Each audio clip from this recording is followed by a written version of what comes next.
Hello, you're listening to Me and Paranormal You with your host, Ryan Singer. Because it's more fun to believe.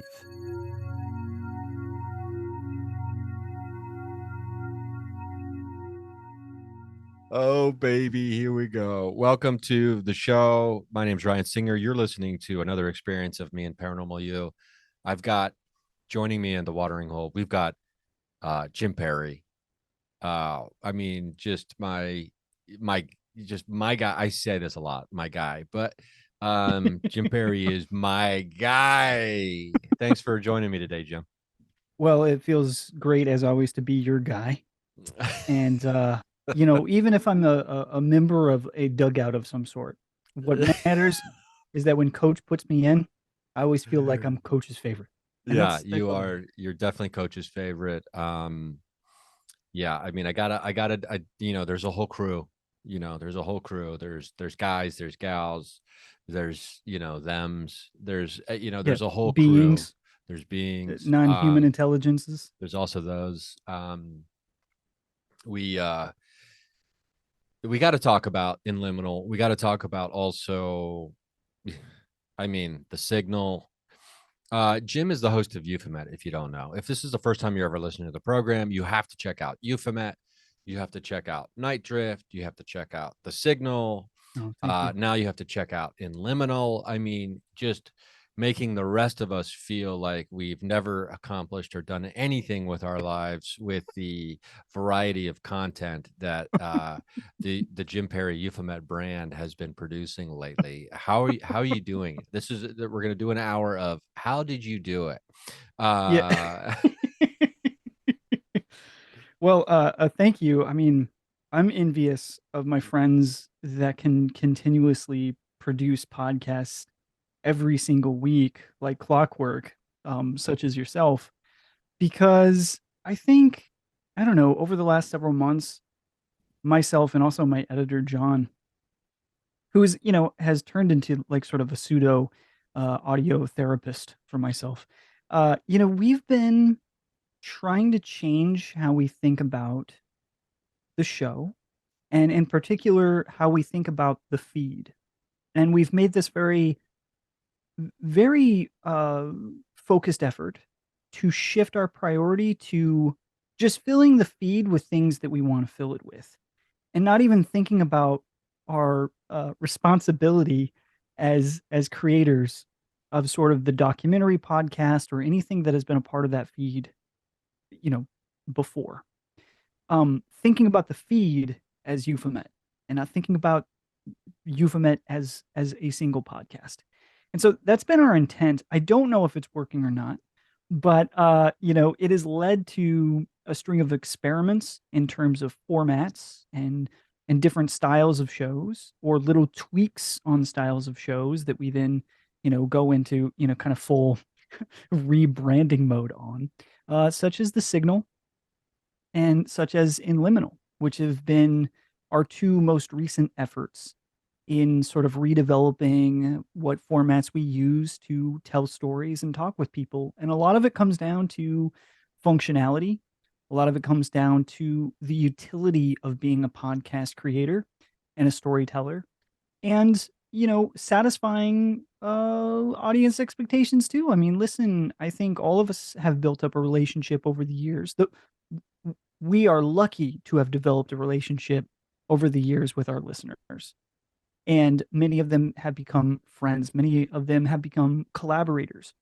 And so when you build up that sort of situation with your base, I think it gives you the courage to then go out and fuck around a little bit and see what else is out there and see how you can kind of modify what you know you are producing. And that's essentially exactly what we've been taking that probably we've been taking liberties with that ability, I think, recently. And not to suggest that the documentary features will not be coming back. In fact, there's going to be more than people even bargain for soon in terms of documentary feature and documentary feature done in different ways. And so, anyway, I'm going very deep into the weeds with folks that maybe this is the first time they've ever heard my voice on your program. But safe to say, This is the time and place that honestly you're just catching me in. You're catching me in a very liminal space in terms of myself as a creator and what is happening on the feed. That's great. And I mean, if we were going to tell the story of this interview today, I think it's going to be about, well, who knows? It's ever changing. Now suddenly I want to change everything. But the I think maybe it's the story of a creator with an interest in the unknown, trying to share that interest to help other people realize that they've been a part of it the whole time. Mm, I feel like, that's kind of like a Jim Perry thing. mm, The us about it's always, it's about us and the experience. And I mean, if you're listening to this and you have not listened to the Whitley Strieber interview on the Signal, I just urge you to just hit the pause button on this program. Go over, spend the best hour and 15 minutes of your life over there, and then oh, come geez. back and you'll get the yeah, I think you'll have a better understanding of Jim, obviously, Mm, just from that interview. Here's what happens. You do this interview with Whitley Strieber, who is like, imagine Mount Rushmore had one face on it. The Mount Rushmore of the paranormal had one face on it. For Jim Perry, it's Whitley. Jim gets to interview Whitley, and you get to really hear, not that anyone doesn't think you're a human being, but although who knows, some people may have their yeah, suspicions, but yeah, of you get course. to, you are opening up in a way that it's not customary for you when it comes to the documentarian, or the documentary format of Euphomet previously in the past. Is that fair to say? That's completely fair to say. Yeah, and very intentionally opening myself up in ways that perhaps is not shared at all during those documentary features, which are not really about me. Yeah, and as someone who was lucky enough to have lunch with you immediately after the interview, we went to, if I and I'm not mistaken, Shake Shack, Yes. in beautiful downtown Burbank, California. Um, and uh, I mean, wow. I mean, it was. I know, like, because I saw you the night before, and there were some. You just had no idea what it was going to be, Yeah. and like how it was going to be, how it was going to go, and then you have the interview. And I mean, Whitley just has a way. I mean, like, he's one of those people that when I listen to them talk, even though I'm now 46 years old, I still think to myself, maybe someday when I'm older, I'll be smart enough to talk like this. Uh, Yeah. Okay, so I'm not alone. you are not alone. I mean, to be able to have the recall of poignant, quotes from history, or from, from a myriad of sources, whether it's ancient Egypt or, other, modern philosophers, and et cetera, et cetera. It's just so, I guess the word is eloquence. Yeah. Yeah, a brilliant storyteller who's been doing it for decades. And I think you're right. A personal, sort of Mount Rushmore figure, um, for me, but also for many, I think. And when we spent a lot of time together that weekend, and it was great too because I don't think we didn't pod or anything like that. We just hung out. We had some good food. We saw friends. Um, and that was good for me for before that conversation because I think I had a lot of loaded expectations and I was struggling with that because I don't like to place that on subjects and guests. But, I also knew that the signal was a little different in that some of that is me for the first time being a little selfish, and inserting myself in these scenarios and drawing comparisons and sharing with the guest things that have happened to me along this journey. Because listen, I mean, Ryan, you know, you and I have been doing this for a while now, and uh, the more we try to become uh, objective and I don't want to say journalistic because we're not journalists, but by being hosts that are helping others share their story, there's a bit of concern over maybe inserting myself too much into what that narrative is, to be respectful and to keep that Well, clear. I mean, Well, I have never had that fear. that's Anyone who's listened to this show is like, I shifted mid story to just include sorry, myself sorry. in that, uh, very very specifically. No, but Um, yeah, so I knew this was going to be a big interview for me on a lot of different levels, and I had a lot of emotions around that leading up to that. So I think it was great that we had spent time together. And at the end of the day, I'm talking with someone.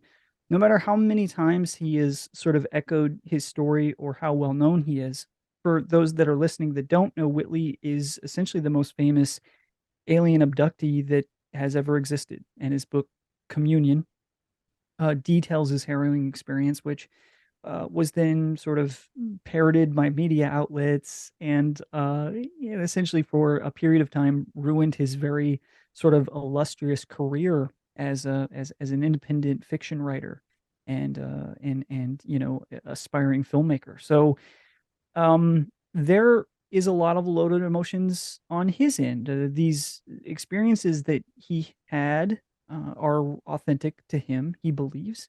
Uh, at least in terms of maybe not their exact authenticity, but how he recalls them. He has these he has this relationship with how it was received by the rest of the world that I think weighs on him sometimes even more on how he is or how he has been depicted and how within pop culture was kind of like and is the butt of so many jokes, right? That was no pun intended there. Jesus Christ. Um, so I knew this was going to be, I knew this was going to be loaded for both of us going into it, and when when we do interview these folks within the paranormal space, that within that space they have been a celebrity for so long, and they've done every single show you can think of, and they've been on every TV channel, and they've been on Larry King Live and all these different things. You find yourself in a position where you may only get that story that you've heard over and over again. And you almost have to be just okay with that. They're at this point in time a media person, and they're out there and they have another book and they want to get just enough in to facilitate that introduction to who they are and what you're going to get out of this book and why you should buy it. But I knew that if I approached this interview from a place of humility and openness, that based off my awareness of Whitley's work, of listening to Dreamland for years and reading his books and all these things, that I could maybe open something up in him that isn't often in interviews, and that I could cut away some of that artifice that these things contain, podcasts and media appearances, and share a little bit of my experience, or at least a little bit of my thought. And I couldn't help to be moved um, to a great degree in that interview, and to the degree that it was shocking for myself. I broke down, and enough to the point that people like yourself and others asked me how I was doing and stuff. And I think a lot of listeners wondering like, wow, he was really affected by that, and I didn't exactly know why. And it wasn't until these interviews I had last week when I was out in the field with Carl Pfeiffer and John McEdward, and speaking with two people for the Liminal little 2-part video series that we did for Patreon. It wasn't until then that I started to put together the pieces about maybe the fundamentals of why I got so emotional, and it just it it basically boiled down to seeing the humanity in somebody's story and finding that in your own. And I think that throughout the paranormal community and media and entertainment sphere, we get very uh, drawn to and excited by spooky stories, and there's a very strong like sort of fear or metaphysical entertainment factor to these. Uh, there is an existentialism to a lot of these stories that I think allow us to kind of openly ponder in our bed at night.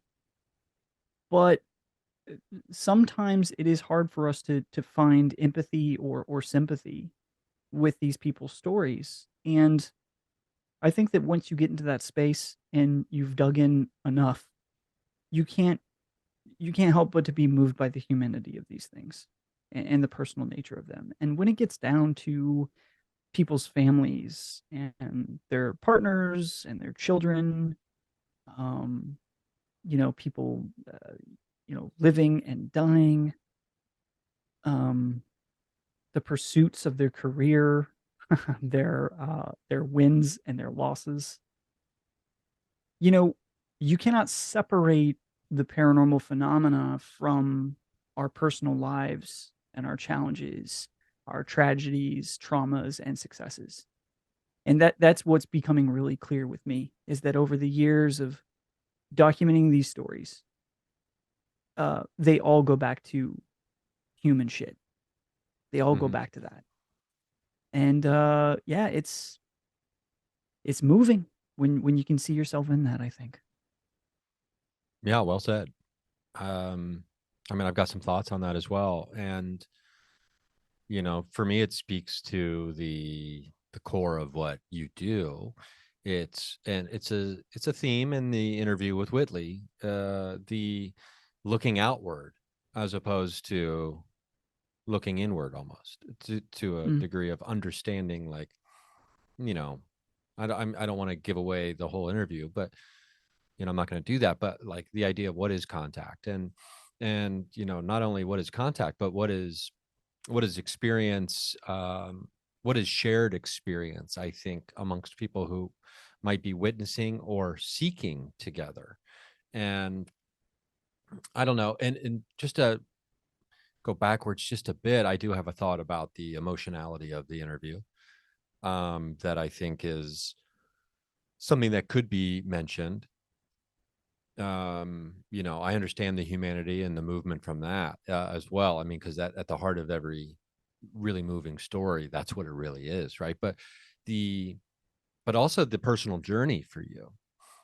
I don't think we can overlook that, and the juice emotionally that brings from you and I at the corner bistro. I don't know how many years ago, discussing paranormal pod stuff. What, probably 8 years ago, or when yeah, was something like that? that. I don't know, a long Um, time ago. Yeah. and to cut to you in a hotel in Burbank interviewing Whitley Strieber, Yeah. right? I mean, who is a huge impact on you. Yeah. So, Yeah. and not to mention the other like physical elements that were taking place at the time, as far as you know, uh, you know, and I think you said it well when you're talking about kind of like being out of whack in a certain way, or having something not be like exactly the way you hoped it would be in a certain situation, kind of puts you in a position to have conversations that maybe Well, yeah, can be better. I did say something like that, didn't I? Yeah. Yeah. Yeah, no, because it was, I'm not, I usually don't do these things like sort of, I mean, thankfully you were able to bail me out and allow me to use a microphone, for this interview that I was in. Listen, the idea was that I was supposed to be home, like in my home studio, doing this like any other, sort of interview, but I got stuck in Burbank because there was like sort of tremendous winds, and my flight got delayed, and I had to take the flight the next day. And so you swooped in and helped me out big time by helping me What's get funny what I is needed I to do that. I wouldn't even have had that microphone if it wasn't for you. Oh, is that right? I because I don't know when it was, a few years or a couple years earlier, a few years earlier, we were talking about different microphones, as we were, I think we were both like investigating, like trying to have different, better, more mobile microphones, things like that. Yeah. And you discussed that microphone with me, and I just immediately bought it. Yeah. Yeah, these are Uh, the same microphones that I would send Euphomet subjects if they didn't have a mic on their own and they were doing a documentary with me. I'd just be like, "Don't worry about it. I'll send you this one."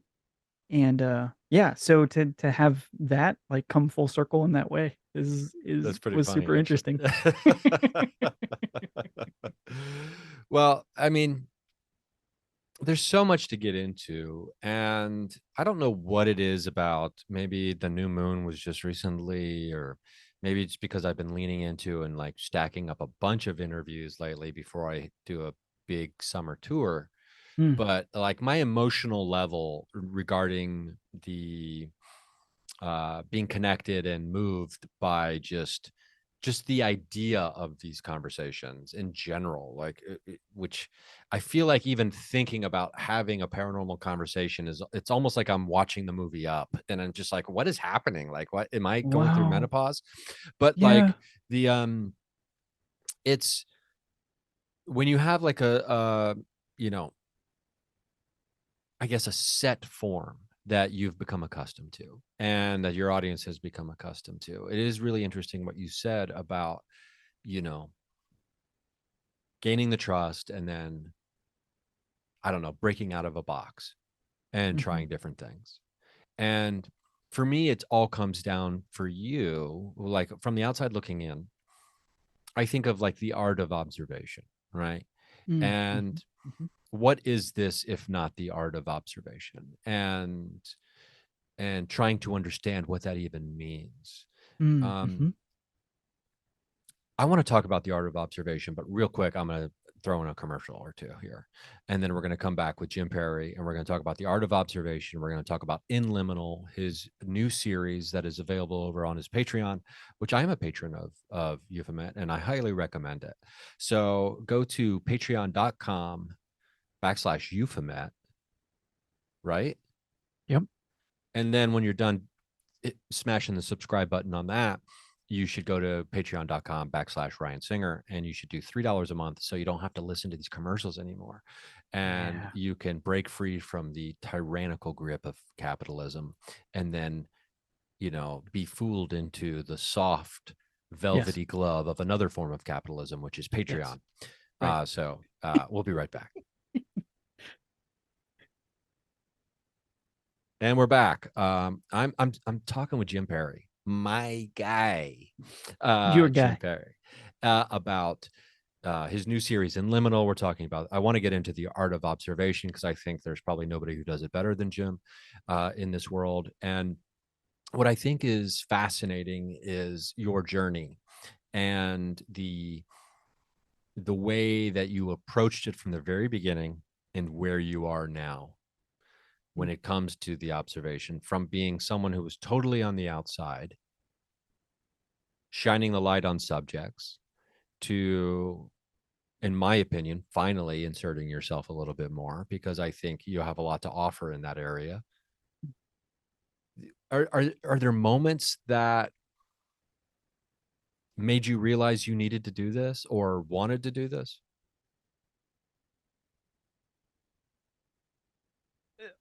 moments for sure. Have I done a good job of consolidating those into an idea of how it started to happen more often? Not sure. I mean, listen, I think having a good support system of other artists that you really trust that you can talk about these things with, people like yourself, people like Darcy Staniforth, like Daniel Noah, like John McEdward, like Andrew Jewell, um, like Carl Pfeiffer, folks that we can have these discussions about how and where creativity lies within this space. That's both respecting what this is, but also can be as personal as you would like. And I think that coming from that space of being an outsider in this and just starting from kind of a guy who takes up a podcast that, has a curiosity about this stuff, a fascination, to recognize that, uh, listen, at the end of the day, I'm still just an enthusiast, but I'm also an experiencer. There are things in the pursuit of this that you won't understand, but will occur to you, that will challenge your entire belief system, that will challenge your ability to contextualize these things from that same perspective as which you started, which is just enthusiast. I wish I could continue to be in that space of just enthusiast. It would actually probably make some of this work a little easier, because I think, uh, um, even if I were to look at it subjectively, I would maybe have a little bit more clear, defined viewpoints or strategy, and then from there be able to deliver, uh, and develop how I'm able to communicate that more succinctly. But man, listen, like, better than most, like, when you're in the shit, it can kind of like, change how you want to inform or share with people what these experiences are and like.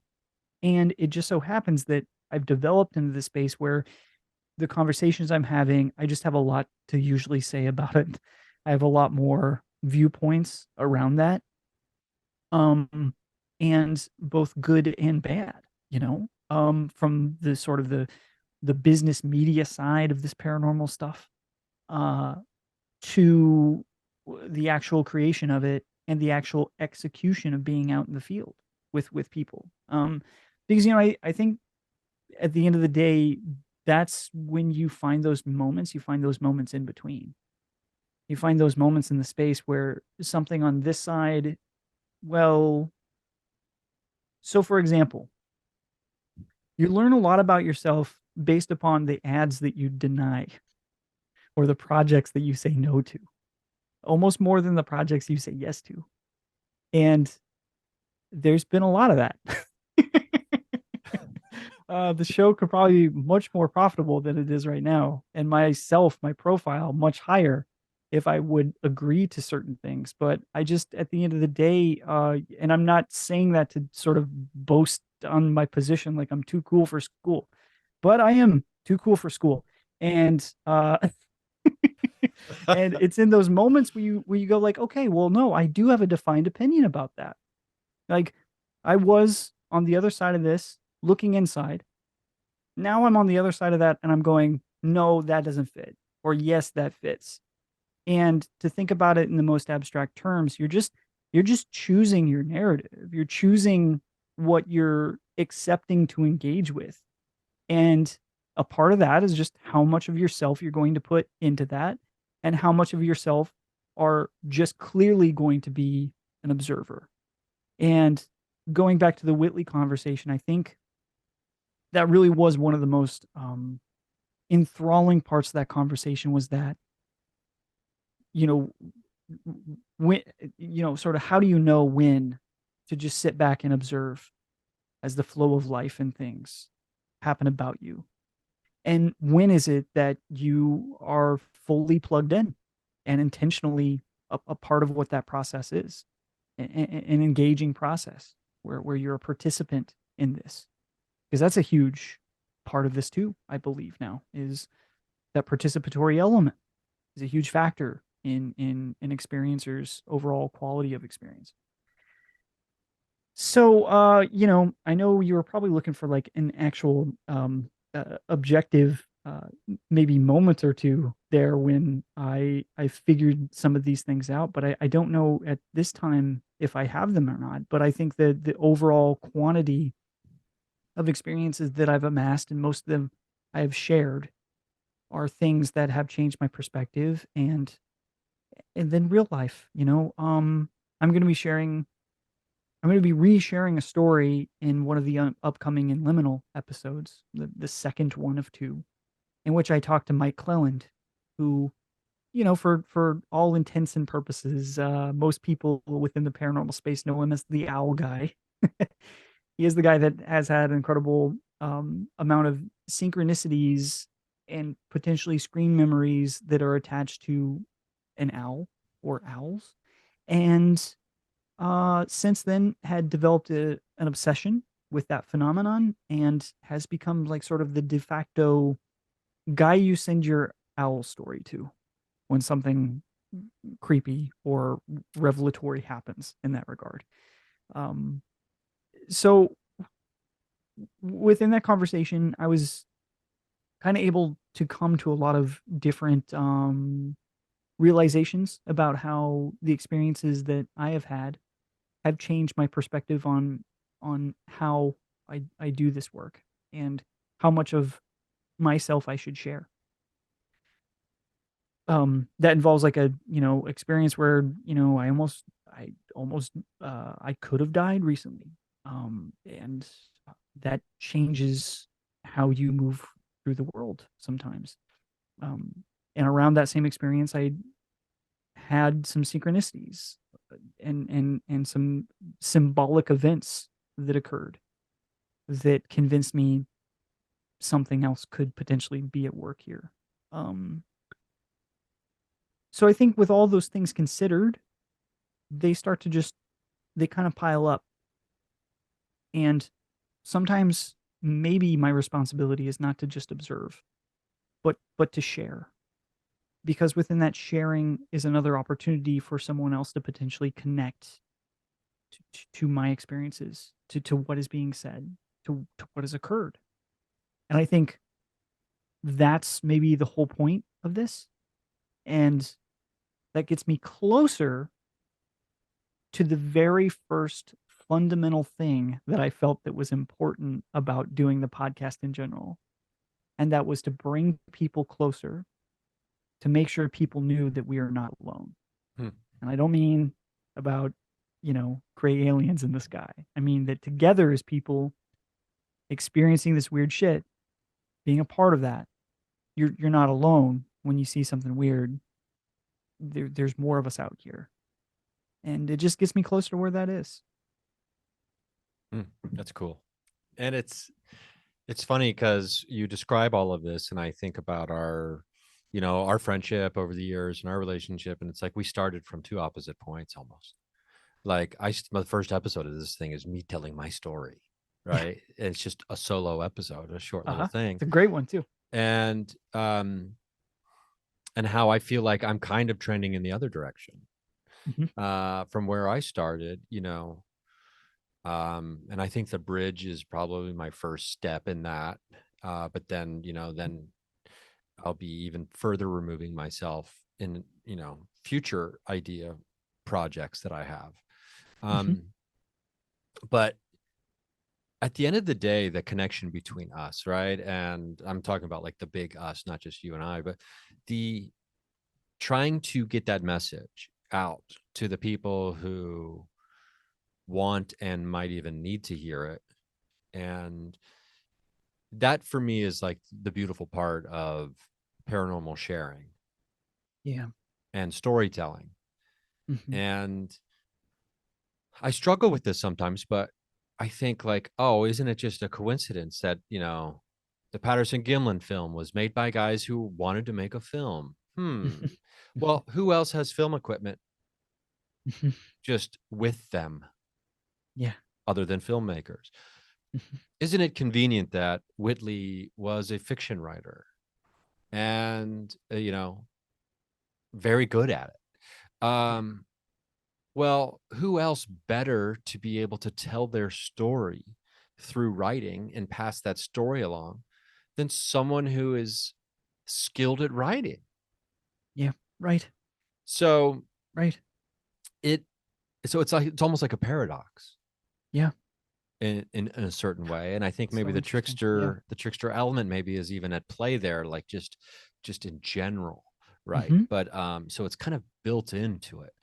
Um I'm curious though, like, because I think there's times where I'm just like, oh man, I just wish I could get the big answer, you know?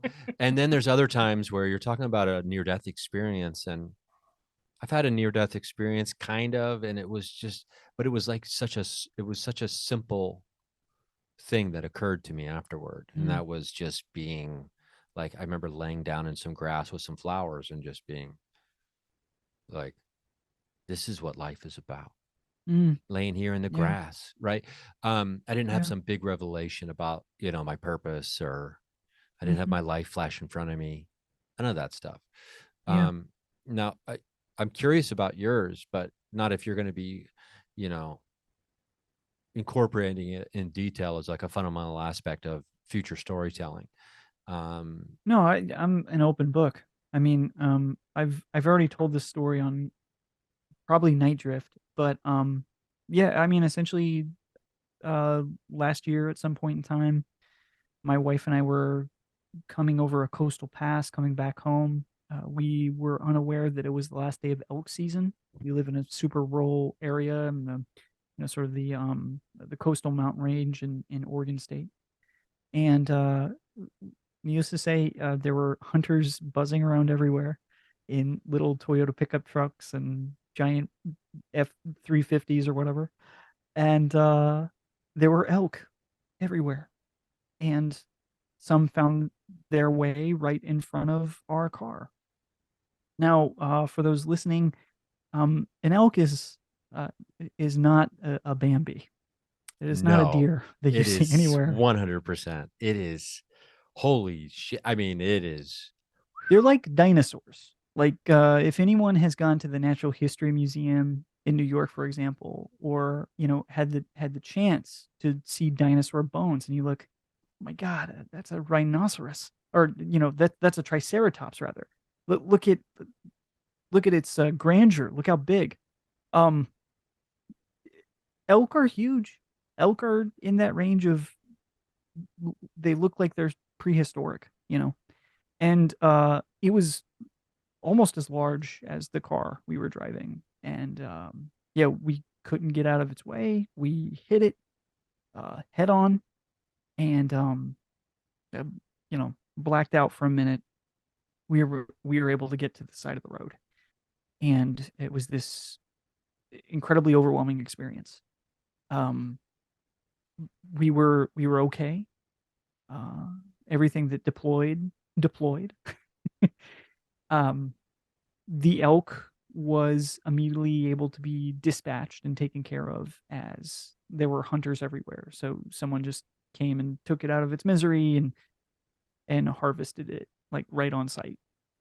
So that was uh, weird and insane. Um, there's some other details around that experience in terms of myself and the elk, even uh, that I'll probably save for later adventures into the psychosis of this stuff. But essentially, it was a scenario where my wife and I, our lives were absolutely in peril, and that could have gone many different ways, and we were very lucky, basically. Um, after which, the morning after, um, I was taking the dogs out very early in the morning, and we were still rattled, but we were getting on with things. And when you have those experiences, almost like it feels so surreal that you kind of like, you're not even, you're just going through the motions, right? Like it's very surreal. The closest thing is, the whole thing felt like a paranormal experience. That was the closest parallel that I had, was having a paranormal experience, in which I've had many. This felt like another one of those, except they were incredibly real stakes involved in this one, as opposed to sort of metaphysical or existential ones. So that next morning, taking the dogs out for a walk, and I see this flash occur, and it was an owl, and there was this, essentially this giant owl across from me. It was 4 feet tall, standing there looking at me. It was, I want to talk about like primitive, or prehistoric. This thing was too big. It was way too big. And uh, two things occurred. One thing was that I said to myself, um, this it has the quality of feeling as what I experienced that day before when sharing a moment with the elk and realizing I was okay, realizing my wife was okay, had the same value. Um, the second thing I realized was that I need at some point to tell this to Mike Clelland, the owl guy. So, for in Liminal, when I had him for this video podcast, I had him sitting across from me. I knew this was the time that I finally would need to tell Mike. Now, I had talked with Mike here and there, between this sit down and that experience, and him and I will chat casually and everything else. But for some reason, I never pulled the trigger. I never uh, issued myself as someone who had experienced kind of revelatory owl symbolism, this visitation. And this was my opportunity. And so in that interview, people will see they'll see me telling my story as a direct experiencer, in which would be one thing when I started podcasting that I would have not done, because I would have felt like a schmuck. I would have felt like, because you see this in radio and stuff all the time, and I feel like it's so distasteful. Like, hey, well, you're the guy that does this. Well, I got a story for you, and then the story always sucks, and they're just making these, sort of paltry connections, just to fill airtime and stuff. There's a part of impersonator syndrome that I think checks those things for some of us, where it's like, don't no, just shut up, dude. Just go with what the guy. Don't inject yourself. Oh, this is me injecting myself. And so again, um, it was a revelatory experience and very therapeutic to talk with someone like Mike about this experience, how it had its effect in transforming me since then, I think. And yeah, learn some insight, I think, from him that is based off of thousands and thousands of, similar kind of reports. I mean, it's fascinating in itself, right? As a thing that happened. Yeah. And then you take all the other stories and the other accounts and the potential patterns and the information which can be derived from patterns. You wrap that around the individual story itself, and you can, you know, you see how someone's whole life now can be just the owl guy, right? Yeah. Like I don't think I'm the shapeshifter guy, but to some people I might be. Some Mm. people I don't know that well. Um, you could be you know, the defy guy. You to some Mm-hmm. people, to Mm-hmm. some people you're the euphemet guy. Mm-hmm. That's a little different because these are things in which we pursue and build, and these are worlds we are building. Right. But when it comes to an experience that leads to, I don't know, not a calling necessarily, Mm-hmm. but a life's path, Mm-hmm. it's it becomes even more intriguing when you start just piling on all the other numbers, the additionals, Mm-hmm. if that's a word, the additionals. I I love feel it. like that's like that Should be. new Sylvester Stallone movie. It's like, Yeah. all the action hero like Uh-huh. co-stars. They're not You got in him in the there. Expendables. They're the No. additionals this Yeah. summer. Exactly. It's all the You got Joe him in there. Pesci Yeah. characters from Lethal Weapon 4. Uh, all the comedic relief characters, Mm-hmm. Mm-hmm. the sidekicks. Yeah, Um, exactly. You got Chris Rock in there. yeah, you got Chris Rock, Joe Pesci, and I Uh-huh. can't remember any others Uh-huh. at this time. But Yep.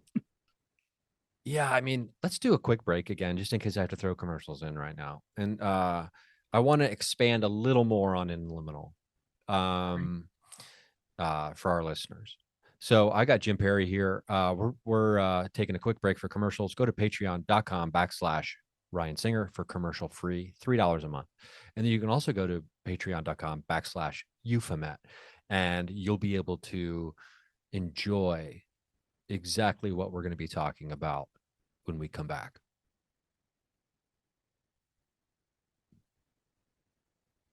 And we're back, right? I came back. I was going to wait a little longer, but I saw Jim take a bite of something. So I wanted to, okay, tell me everything right now, Jim. He's got a mouthful of it.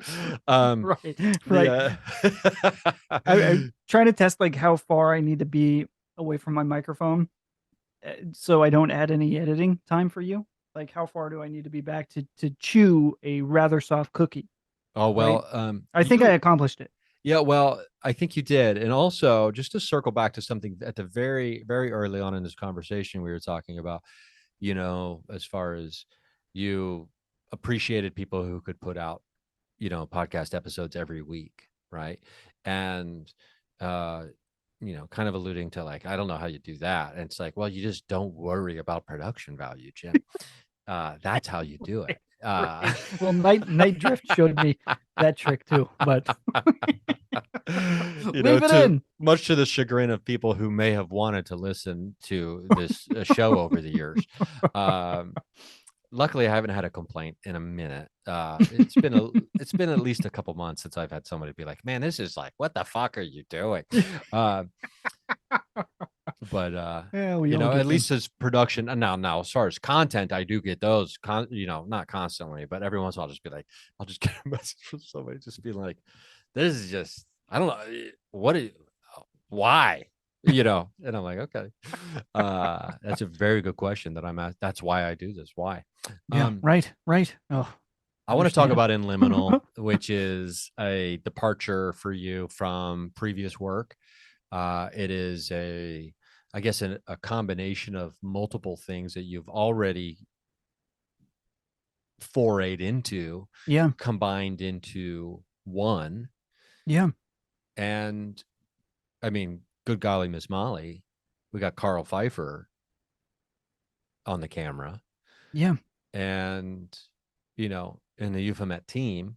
So, I mean, tell me a little bit more about the concept of. I mean, we've talked about this personally, but I think the listeners would be fascinated, or be interested to know, like, the idea and like how this type of presentation can contribute to the storytelling and the better understanding of phenomena. Mm-hmm. Yeah. Well, thank you first of all for checking it out. Um, I think I really learned a lot from things like Night Drift, the radio show that I had done for like 2.5 years, and doing the Euphomet features. And my intent behind Liminal was to, well, it was essentially like give something a little special to the patrons that are there and really don't ask for a lot. And I just appreciate their support so much. And I appreciate the listeners as well, like just people who listen to the feed. Either way, I love your choices. But I thought, like, okay, video podcasting is becoming more of a thing that many of us have to at least consider. And an integration of some sort of video content would be good with what I was doing. And that was kind of like the business side of it. Um, of course, I come from like sort of a visual background as being an art director and creative director for both print and broadcast commercials and things of that nature. And so it's a space I'm really comfortable in. Carl is someone that I've shot things with off and on for years now. I mean, Carl came out with me in Euphomet season 2, and we shot every single interview. And there's actually 6 or 7 interviews that have been shot that people just haven't even seen yet from that we just haven't released them. And there's a lot of stuff that we just haven't released that we have kind of, like cooking or just ready to release at some point in time. So I decided to do a little bit of a combination between the Euphomet documentary and something like Night Drift or The Signal, which is, the documentary is usually me being in a location in person, recording action tape, which is me and the subject usually going on and doing a little something or seeing something or getting a part of their story or in a place that is important to that story or to them. paired with an interview that is then sort of meticulously over many hours uh, cut into a narrative for them to help tell their story. Uh, then it's accompanied by an original score, and let's just say the feature documentary programs, they are, if you hear something on NPR, those are composed by teams of 6 or 7 or 8 people. Myself and John McEdward sit down and do those together. And there's never been more than 2 people working on that show at a time. Uh, the majority of the time, it's just been me doing it. So they take a great deal of time and patience and diligence to produce those episodes. Now, on the other side of that is Night Drift or even The Signal, in which is properly prepared conversation, usually bullet pointed, not even like fleshed out interview questions, but bullet pointed, and an ability or the desire to connect with them at a very fundamental level about sort of their philosophies, their beliefs, and maybe some stories. I wanted to have kind of the best of both those worlds within Liminal, and then I wanted to film it. So let's take documentary aspect style, filmmaking, action tape creation, the vibe of what that show is, and let's smash that long form interview into that. So we just get all of it. So it feels tangible and raw and like you're in the room, but with really good production value. Which sometimes I don't see a lot of, like with other podcasts. I was like, let's shoot this on cinema cameras. Let's make it look dope. Let's have it color graded. And you bring Carl Pfeiffer into situation like that, and he just excels. So that's the intent. And we did 2 of them. We were meant to do 3. Some stuff occurred, just some personal family stuff occurred where I had to call the shoot early and come back home before I was able to complete it. But those 2 may be the only we do. I'm not sure. I think I really enjoyed the process of them, but I think they taught me a lot more about the pieces of doing the documentary feature show. They remind me of a lot of the things that I really love about it. And what I love about it is the ability to just get lost doing it. And that includes parachuting into distant locations with not a lot of assurances of capturing uh, anything that I had previously expected. Well, that is emblematic of the subject in general, I think, right? Yeah, The it sure is. um having no assurances, I think, is part of paranormal life. Yeah. And I obviously, I could inject myself here and be like, well, let me tell you about what blah blah blah blah blah blah when I went to Mount Shasta 2 3 weeks ago. But it's one of those things. I think a more interesting conversation is about the than listening to me talk about Shasta at nauseum, is the this idea of no assurances. And because I think it's really hard to get over that the first time. Basically, what we're just talking about is taking a chance, making a leap of faith, and putting our eggs in. I've always been an eggs in all my eggs in a basket kind of guy at the cost Yeah. of future certainty, whether Yeah. it's my finances or any. I mean, but I've always been that guy only after I was able to first become that guy. Yeah. Right. Yeah, because before that first time, I was not that guy. Yeah. Right. Right. And I think when it comes to experiencing the paranormal in general and being open to it, it's very similar. Yeah. And there are no assurances that you're going to understand anything that happened or that Mhm. anything will happen.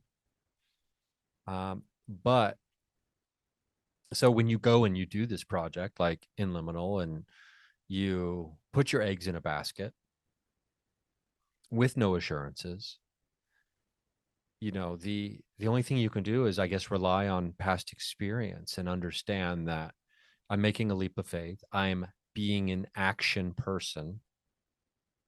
In you and Whitley talked about active versus passive, and we've had this Yeah. conversation previously as well about Hmm. participating. You have to be a participant. um Yeah. well, you don't have to, but to be a participant in the world of the unknown is to you know light your beacon Yeah. and let all of the unknown things understand that you are now accessible. Yeah. Yeah. You're right about that. Yeah. The actions we take can speak volumes, you know, and it really is about those actions. Um, I mean, you can think a lot about this stuff, but I think when you're not um, kind of in that pursuit, you can become disconnected, and I think that's fine. I think a lot of people probably that's for the best. um, but I think for me, you know, that is the part of this that one of the parts that really gets a charge um, is stepping into that unknown of it, uh, dropping in, parachuting into maybe a place that I've never been before, and having conversations or being a part of communities that I'm on the outside again looking in. And that was the foundation of what the original documentary series was. And I think as time continues to march forward, there's just so much more included in that now for me. There is that person's story. There is my reaction and my part of that story. There is the place and the societal involvement within that story. And so I think my intent behind my work is that I really want to again go back to the core of why any of this is enthralling for me, first of all, so that I'll do it. So that I'll be excited to be a participant and be a part of it and produce it, because it takes a lot of work, right? But also follow that beacon that you talked about. Like recognize that beacon and let it answer those questions for you.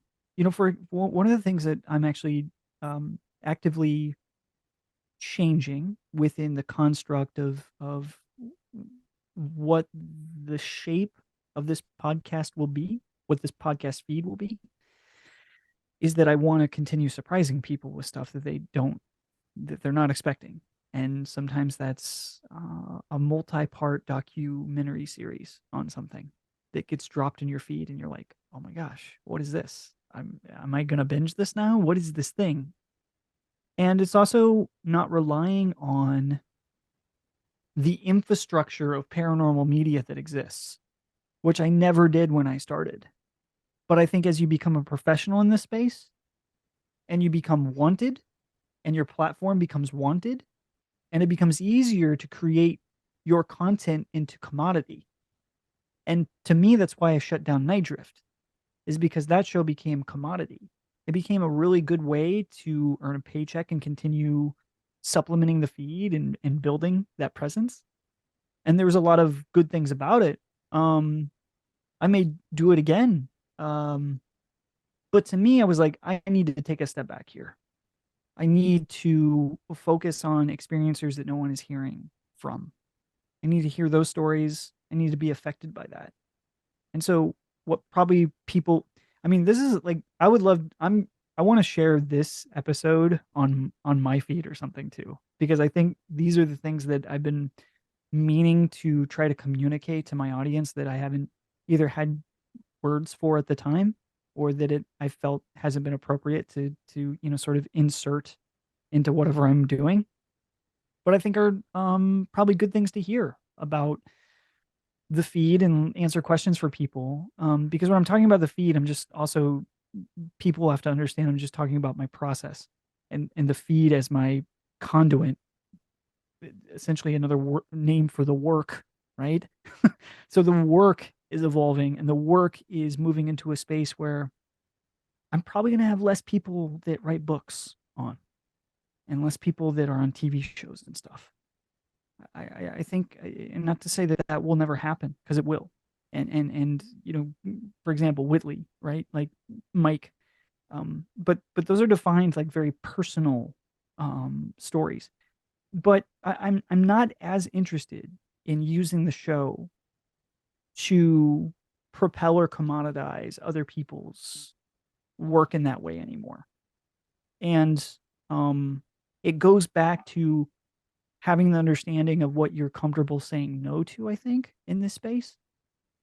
And it gets me deeper and closer into the work. So I think that's a reason why things have become so much more personal, because I'm like, I'm leading through my exploration into the paranormal the same way that I'm leading into the production of this content, which is by my gut, is like by my heart, it's by my nuts. It's like I'm exposing myself to this work and seeing where that goes, Yeah. right? And hoping that it will continue to be sustainable in that way. And I'm not turning down too many things. But Yeah. Well, I'm here to tell you it won't be. No, I'm just kidding.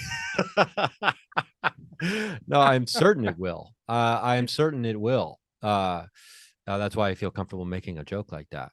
The, I mean, it's really cool to see. And, as someone who enjoys those things that are well done and are made from the heart and made from the, intuitive gut, I I really enjoy that. I remember years ago, my dream very early on as a kid was I was going to do stand up comedy, and then I was going to do that I was going to become very successful. Then I'd probably get on Saturday Night Live, then I would do movies, and then I would take over the Tonight Show by the time I was 45, which is about a year ago. I would have took yeah, over the Tonight Show, uh-huh, right? Um, and then very early on in stand up, I realized, oh, I wouldn't enjoy that job. Like the end goal of that whole process was to take over the Tonight Show. Like, so, because that's what I had heard. Like, you know, that's the ultimate job for any stand-up comedian, to take over the yeah, Tonight Show. And so I just kind of right, like consumed that information, integrated it into my own dream. And then I realized, oh, that is a fucking nightmare job.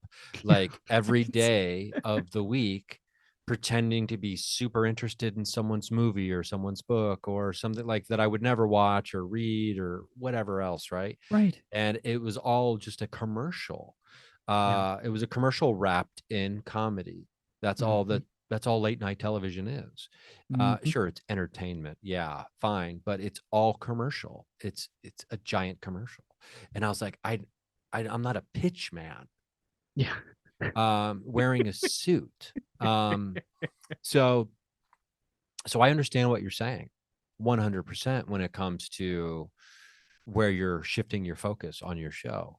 It makes sense because without the love and the excitement, we've really got nothing, right? yeah, very much so. It's interesting. We're having this conversation. We're talking about um, kind of, Real quick, I want to stop for commercials because I do need to pitch a couple of items. No, it's great. no, sorry. What were you Yes, saying? What were you saying? promo code. Yeah. Uh, no, listen, I think even I'm feeling some level of self consciousness, even showing this amount of cards to people, and but that's okay. I think that's a part of it. I'm also self conscious about uh this be like me sharing just too much info that people don't find relevant to hey guy, just go out and get some spooky stories, okay? Just Yeah. get over yourself. What are you talking about? So there's a uh, level of that I'm feeling, but listen, that's okay. I think that's a part of it.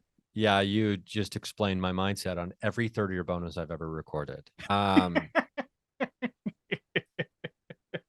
Oh, love that. It's but at the end of the day, I think what we're dealing with here are passion projects that evolve into other things and have different iterations over time, and then maybe go back to kind of closer to what they started as after long periods of turning into kind of other things. And Yeah. And that's the beauty of it, right? I Yeah, mean, the beauty is to be the size that you're fluid, right? Because within that fluidity, you can take shape in whatever form you need to be at that moment, and whatever can compel you and whatever you need to be, you know? I mean, listen, like I turned to doing like AM radio because that's been a lifelong love, but it also like really helped pay the bills during the pandemic, which is crazy. I mean, to be in lockdown and then have this radio show, which is actually generating some good ads and such, was a great gift. And so I'm not knocking that. I for want to be sure. clear, especially for people that enjoy that program and for the inevitability of me bringing it back at some point in time. And we wouldn't be here But if it wasn't for the program, the original of all those programs in the first place, when it yeah, comes to Art Bell. So yeah, yeah, I mean, yep, yeah, I mean, and listen, I I will still watch the Tonight Show.